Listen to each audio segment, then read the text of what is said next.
गौतम बुद्ध, इन्हें कौन नहीं जानता। ये हमारे भारत के प्राचीन इतिहास के एक ऐसे महान व्यक्ति थे जिन्होंने बुद्ध धर्म की शुरुआत की थी। गौतम बुद्ध उस समय के एक छोटे से जनपद शाक्य के राजा शुद्धोधन के पुत्र थे।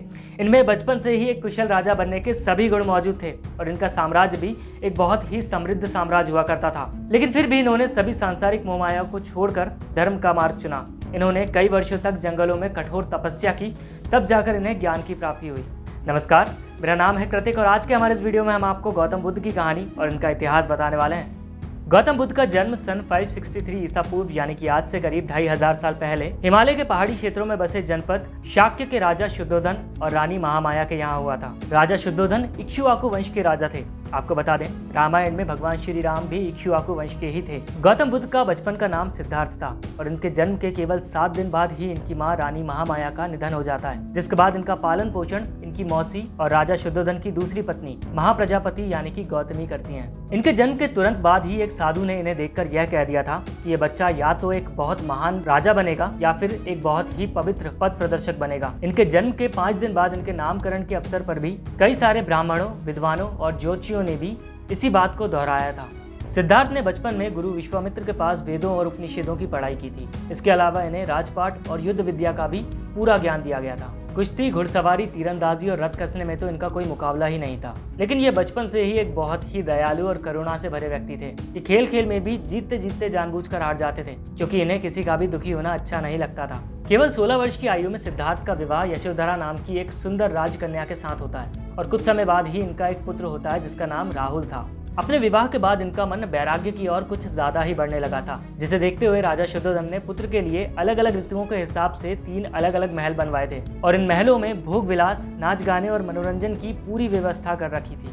लेकिन ये सारी मोहमाया इन्हें बिल्कुल भी नहीं रोक पाई।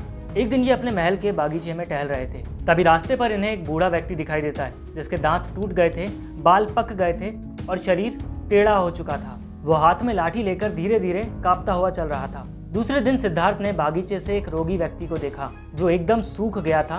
उसका चेहरा पीला पड़ गया था और वो बहुत मुश्किल से किसी दूसरे के सहारे पर चल पा रहा था। तीसरे दिन उन्होंने एक शव यात्रा देखी जिसके पीछे लोग छाती पीटते हुए रो रहे थे।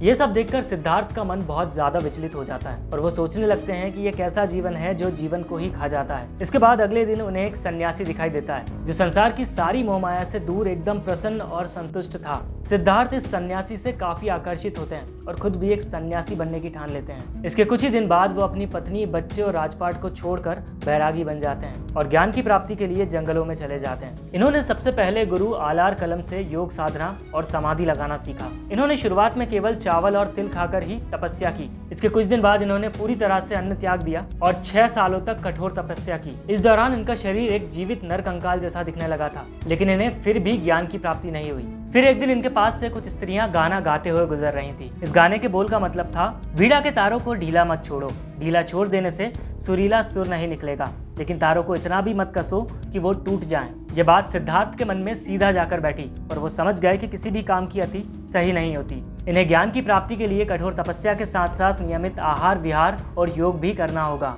इसके कुछ ही दिन बाद वो 35 साल की उम्र में निरंजन नदी के पास बैसाखी पूर्णिमा के दिन एक पीपल के पेड़ के नीचे बैठकर तपस्या कर रहे थे। तभी वहाँ एक सुजाता नाम की कन्या आती है जो अपनी मनोकामना पूरी होने पर सोने के कटोरे में पीपल देवता को खीर चढ़ाने आई थी। इस कन्या ने सिद्धार्थ को पीपल देवता समझकर खीर भेंट की और कहा, जैसे मेरी मनोकामना पूरी हुई है वैसे आपकी भी हो। सिद्धार्थ को उसी रात उसी पीपल के पेड़ के नीचे ज्ञान की प्राप्ति हुई और वो बुद्ध कहलाए। इसके बाद इन्होंने बुद्ध धर्म की स्थापना की और 80 सालों तक लोगों को धर्म का उपदेश दिया। इन्होंने 80 साल की उम्र में यह घोषणा की कि वो कुछ ही दिनों में यह संसार छोड़कर जाने वाले हैं। इसके कुछ ही दिन बाद एक कुंडा नाम के लोहार ने इन्हें भोजन भेंट किया, जिसे खाकर वो बहुत बीमार हो जाते हैं और इस संसार से चले जाते हैं। जाते जाते भी वो ये कहकर जाते हैं कि कुंडा की इसमें कोई गलती नहीं, वो आखिरी भोजन उसी के हाथ से खाना चाहते थे। वीडियो पसंद आया हो तो इसे लाइक करें, शेयर करें। हमें कमेंट सेक्शन में लिखकर बताइए कि अब हमें किस दूसरे टॉपिक पर वीडियो बनाना चाहिए। साथ ही हमारे चैनल द हिस्टोरियन सेज को सब्सक्राइब भी कर लें और हाँ, वो बेल आइकन भी दबा दीजिए ताकि जब कभी भी हम कुछ नया अपलोड करें तो उसका नोटिफिकेशन आप तक सबसे पहले पहुँच जाए। मिलते हैं अगले वीडियो में। धन्यवाद।